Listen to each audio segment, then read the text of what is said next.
Hello, today I'm going to be talking about trusting your whisper, your inner whisper. The inner whisper is a very quiet voice in the back of our mind that is reflecting our intuition and our unconscious. The fact is, so many of us don't listen to our inner whisper. Listen, how many times have you had a gut feeling, but then you ignored it or you talked yourself out of it? Looking back, you probably regret it. I'll give you an example from my life. I've always known that I want to work with people. I want to help people. I didn't even know what the term life coach meant or NLP practitioner.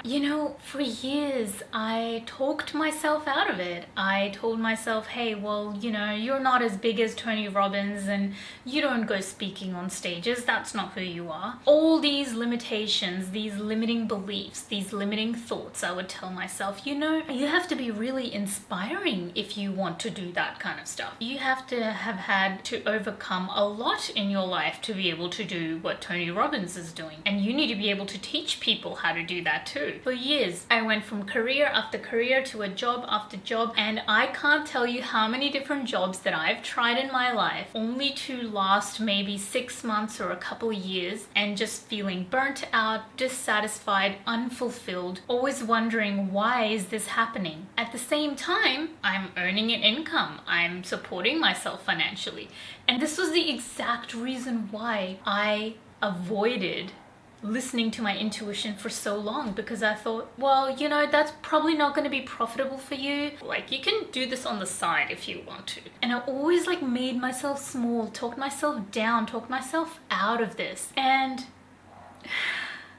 it cost me. The cost for me was getting in touch with that part of myself who's always wanted to do this and embodying this part of myself. I have not let myself get in touch with this part of myself. For years, I've been disconnected from this part of myself because I've been denying my intuition. This cost has been, it's something that you can't even put a value on it. I wouldn't be able to trust myself, because I wasn't listening to my inner voice, my inner whisper.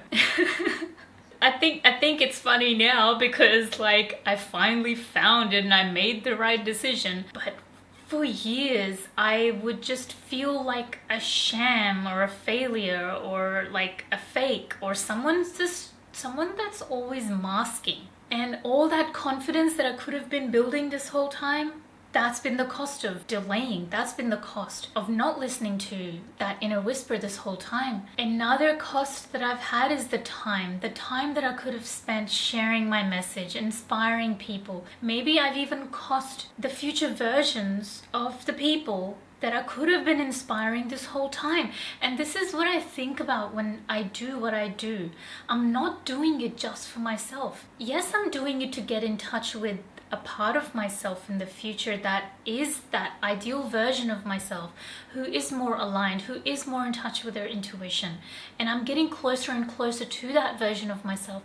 But not only that, part of what I do is helping other people see that their future version is not out of reach either. But the whole time I'm denying myself my own expression, I'm doing a disservice to the people that I could be inspiring to so that they can get in touch with their intuition and become a better version of themselves as well. And so the loss has not been just for me too, but the loss has been for the other people too.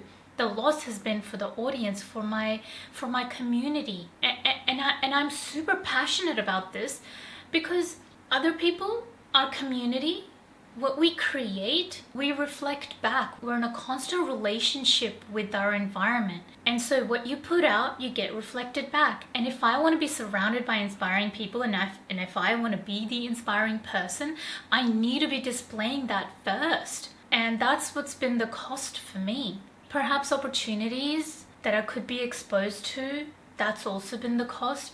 And today what I want to really focus on is understanding that if you do ignore your inner whisper, it's not too late. But recognize how much it's costing you this whole time. And understand that yes, it might feel hard to listen to your intuition, but you know what's even harder? What's even harder is living the same way that you have been this whole time and costing yourself the opportunity costing yourself the time, costing yourself your own confidence and your own self-esteem by not following the intuition. And when we realize this time, this energy, this opportunity cost that we've had this whole time, it motivates us even more to start trusting ourselves.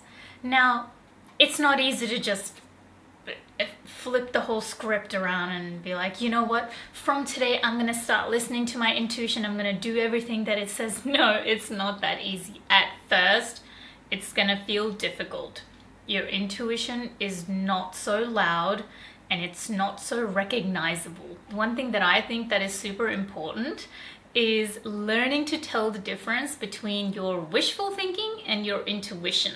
I think a lot of people get confused between the two. And I'm sorry to call it out, but a lot of the times when people talk about their dreams and their goals, what they're doing is just indulging in an act of wishful thinking instead of talking about their actual vision that they're working towards.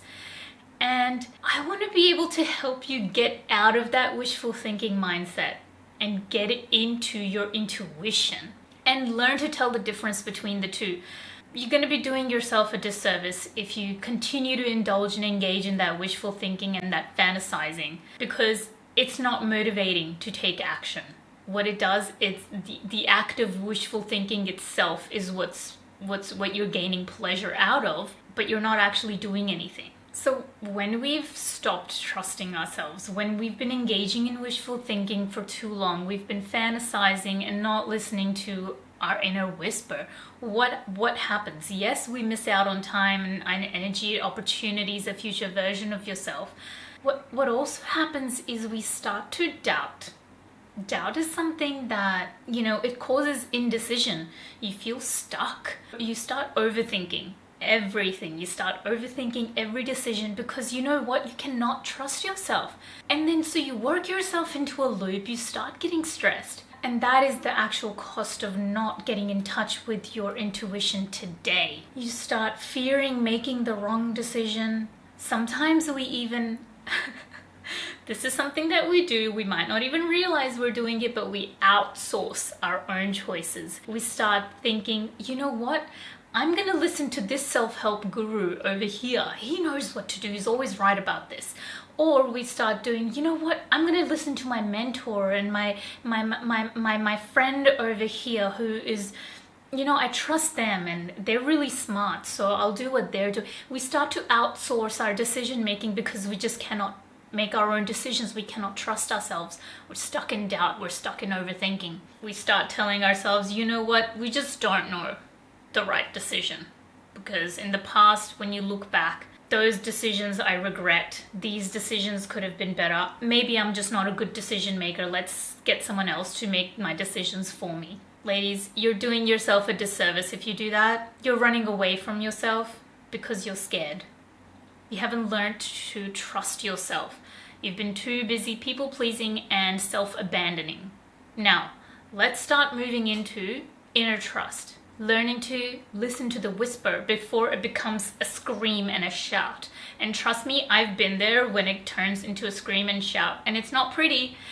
What it looks like is burnout. What it looks like is constantly exhausted.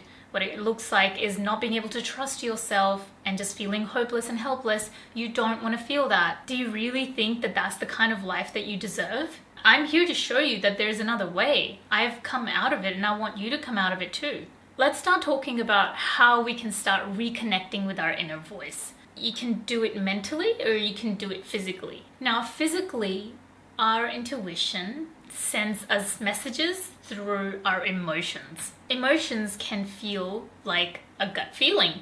It can feel like just a little twinge of interest in something. Maybe a slight pull towards a topic or a situation. Like that inner desire where you're just like curious about something.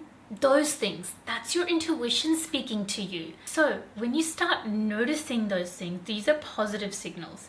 But your intuition, through your emotion, also gives you negative signals.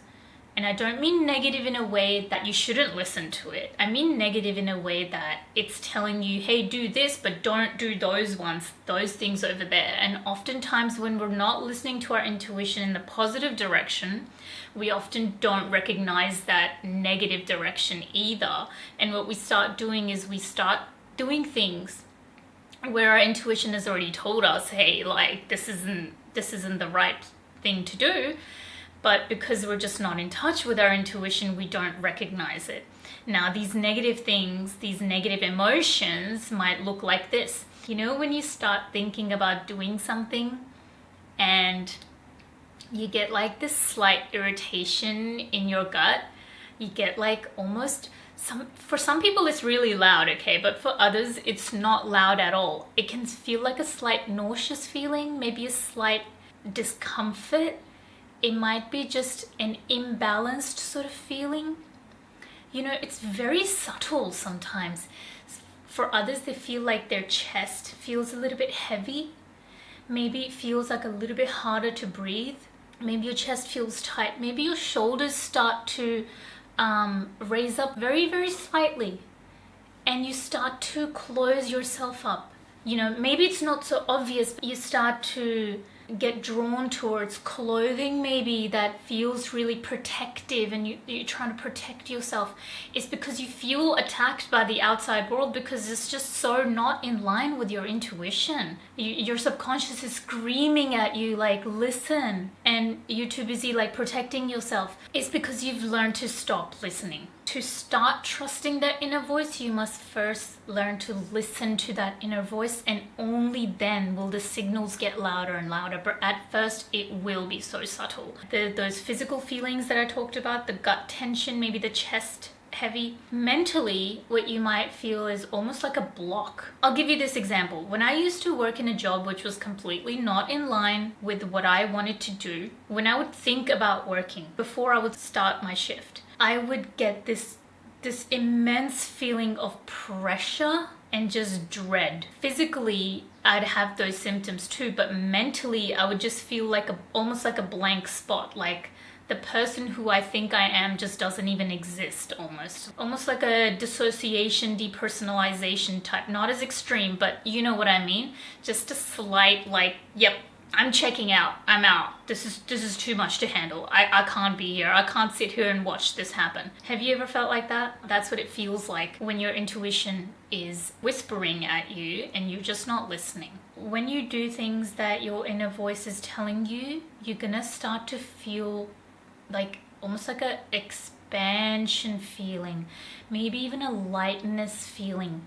You're gonna feel like things are flowing easier. You feel more confident. You feel more outwardly like social and happy, and you want to share your energy with people and have beautiful experiences and relationships. But when you're not listening to your intuition, you're in protection mode. Outside world is too much. You start isolating yourself. Maybe you even stop looking after your own body because it feels so scary being in your own body. You just don't know how to look after it. This is where nutrition can come in. It's not the only way you can get in touch with your intuition, but it's one strong way. As a nutritionist, I've found I naturally start gravitating towards specific habits when I want to get more in touch with my intuition. It doesn't feel like something forced. This is just one example. I'm not saying everyone should be fasting, but everyone does fast all the time. After your dinner and before your breakfast, you're fasting. What I start noticing is I naturally start gravitating towards having my dinner earlier and earlier so that I have that space to digest, and by the time I'm in bed, the digestive system has already done its work. All my bodily systems are tuned to relax and rest. And so this is what you'll start to notice when it comes to your nutrition and getting more in touch with your inner whisper. You'll start to notice that you reach for healthier habits a lot more. You're not so much listening to your cravings, but you're more listening to your intuition. One thing I will say, that this is going to confuse you a little bit, but if you're on a high carbohydrate diet, things like fruit juice and cereal and breads are a general part of your day-to-day nutrition. This confuses the intuition because sugar actually acts as a drug. So you start getting pleasurable feelings from the drug, and then so you start thinking that this is what my intuition needs. And this is where we really need to differentiate the difference between listening to your intuition when it comes to nutrition and listening to the, sorry to say, the addict inside you who just wants sugar. This is why I recommend a low carb diet. You don't have to be zero carb like me. You can do lower carb. Another thing that helps me, and I feel like it can help everyone, is journaling. When you're listening to a podcast or watching a video, you start looking outwards for information and guidance, but we tend to forget that, you know what? Sometimes literally just self-reflecting through journaling can give us so many insights. And so when you start journaling, you write down, you have complete silence and no distractions, you'll start to get in touch with your intuition. Learn to recognize the signals from your body. Make sure that your body is not responding as an addict to nutrition, but actually responding as someone who wants to nourish themselves. And the best way to do that is reduce/remove sugar from your diet. And trust me, I know it's hard, it's not easy, and it takes a long time, but you will really just clear away any blockages to your intuition connection when you just remove that sugar from your life. Yes, you can talk about fruits and vegetables being healthy, but in my opinion, as a nutritionist, from what I've seen and the physiology of the body, I don't consume any fruits and vegetables. And the fact that fruits and vegetables are considered healthy is a huge myth that I think needs to be busted. And the fact that people talk about low fat all the time and they don't focus on super high saturated fat, 80 to 90% of your calories coming from fat, they don't focus on that. You're doing your mitochondria a disservice. You're doing your energy levels a disservice by doing that. Cholesterol is so important. Your body produces its own cholesterol. I just wanted to make sure that we all understand that nutrition is really important. Bodily awareness is really important, and journaling. These are all things that are going to help you get back in touch with that inner whisper. If you want to get even more in touch with the inner whisper, you want to remove the doubt from your life. You're done overthinking, you're done second guessing, you want to find clarity in your life. You want to trust your actions and take that step. I have a 4-week course that I'm offering to 5 courageous women who are ready to step into their best versions of themselves. I'm offering it at 90% off just at this stage while it's still in the beta stage. Click the link in the comment below and let's get this journey started, because I am super excited to be sharing this with you. I've taken a few women on this journey together and they're getting amazing results. They're getting insights about all these things in their life and things are starting to click and make sense. So if that's something that you're ready to do as well, click the link in the comment below. It will take you straight to the sign up page so that you can secure your spot today. It's only $100 Australian at the moment. This is not going to last long and it's only for a few people. Let's get your journey started.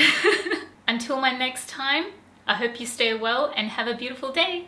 See ya.